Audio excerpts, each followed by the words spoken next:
ನಾನು ನನ್ನ ತಾಯಿ ತೀರೋಗಿದ್ದಾರೆ, ಆ ನೋವಿಂದ ಹೊರಗೆ ಬರ್ತೀವಿ. ಹೊರಗೆ ಬರೋ ಪ್ರಯತ್ನದಲ್ಲಿ ಒಂದು ಸಿನಿಮಾ ಚೆನ್ನಾಗಿ ಹೋಗುತ್ತೆ ಅಂತ ಯಾರೊಬ್ಬರು ಪ್ರೀತಿಯಿಂದ 4 ಜನ ಬಂದಾಗ ಕೇಕ್ ಕಟ್ ಮಾಡಿ ನಿಂತ್ಕೊಂಡ್ರೆ ಅದಕ್ಕೊಂದು ಹೆಸರು ಕೊಟ್ಟು ಅಷ್ಟು ಬೇಗ ಮರ್ತೋಗ್ಬಿಡ್ತಾರೆ ನಮ್ಮ ನೋವಂಗಾರಿ ಇವ್ರಿಗೆ.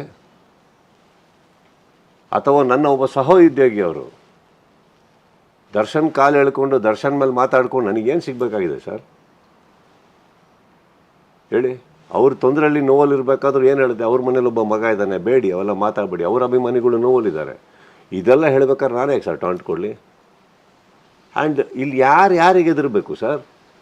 ಇಲ್ಲಿ ಯಾವ ಕಲಾವಿದ, ನಾನು ದರ್ಶನ್ ಅನ್ನೋದಲ್ಲ ಸರ್, ಯಾವ ಕಲಾವಿದರ ಅಭಿಮಾನಿಗಳನ್ನ ಕಮ್ಮಿ ಇಟ್ಟಿದ್ದಾರೆ? ಫಸ್ಟ್ ಆಫ್ ಆಲ್ ಗೌರವ ಕೊಡೋದು ಕಲಿಬೇಕು, ಪರಸ್ಪರ ಮರ್ಯಾದೆ ಇರಬೇಕು ಒಬ್ರಿಗೊಬ್ರಿಗೆ ಅಲ್ವೇ? ಚಿತ್ರರಂಗ ಬೆಳಿಬೇಕು ಅಂದರೆ ಸರ್ ಇದಿಷ್ಟು ಬೇಕಾಗುತ್ತೆ. ಯಾವುದೋ ಒಂದು ಹಿಟ್ಟಾಗಿ ರಿಲೀಫ್ ಕೊಡ್ತು ಅನ್ನೋದಂಥ ಚಿಕ್ಕ ಥಾಟ್ ಸರ್ ಇದು. ನಾನು ದೊಡ್ಡ ಲೆವೆಲಲ್ಲಿ ಮಾತಾಡ್ತಾ ಇದ್ದೀನಿ. ದೊಡ್ಡ ಲೆವೆಲಲ್ಲಿ ಬಂದುಬಿಟ್ಟು ಒಬ್ರಿಗೊಬ್ರು ಭಾಳ ಇದಕ್ಕೇನಾಗುತ್ತೆ, ಮಾಧ್ಯಮ ಕೂಡ ಸಪೋರ್ಟ್ ಕೊಡಬೇಕಾಗುತ್ತೆ. ಕೆಲವು ಇಲ್ಲದೇ ಇರೋ